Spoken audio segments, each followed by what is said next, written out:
Europe 1 matin, Maxime Switek.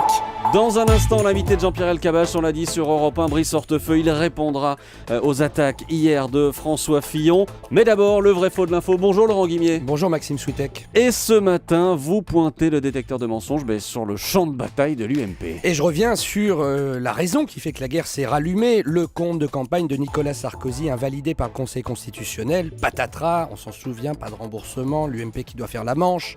Cette histoire reste en travers de la gorge de l'ancienne ministre UMP Nadine Morano. Elle affirme que l'ancien président aurait pu échapper à cette sanction. Rappelez-vous, en 1995, Roland Dumas, alors président du Conseil constitutionnel, a décidé de valider les comptes de Jacques Chirac qui avaient dépassé le plafond. Alors, Nadine Morano affirme que les comptes de campagne de Jacques Chirac en 1995 étaient eux aussi en dépassement, vrai ou faux ?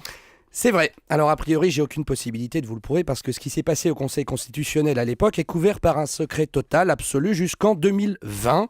Les archives du Conseil ne peuvent en effet être consultées que 25 ans après les délibérations. Je vous rassure, j'ai pas braqué les archives, mais les langues se sont déliées il y a quelques années en marge d'une affaire judiciaire, l'affaire Karachi.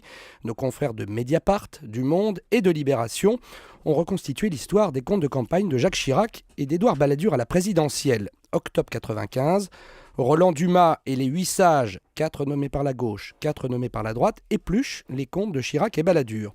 Il y a un problème, il y a des dépassements dans les dépenses et certaines sommes dont la provenance est, disons, incertaine.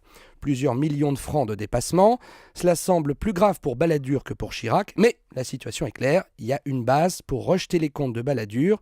Et si Balladur tombe, il faut aussi rejeter le compte de Chirac. Et pourquoi le Conseil a-t-il fini par approuver ces comptes ? Comment s'est-il justifié ? Eh bien, on a fermé les yeux sur les dépassements, décision politique d'apaisement, car contrairement à Sarkozy en 2012, la décision à l'époque aurait conduit à rejeter les comptes du vainqueur, de Jacques Chirac.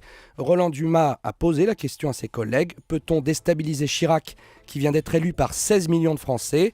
Il y a 1 an et demi, un des sages de l'époque a fini par avouer qu'il y a eu en 95, je cite, une sorte d'entourloupe au nom de la raison d'État. C'est pour ça que je me permets un tout petit conseil à Madame Morano.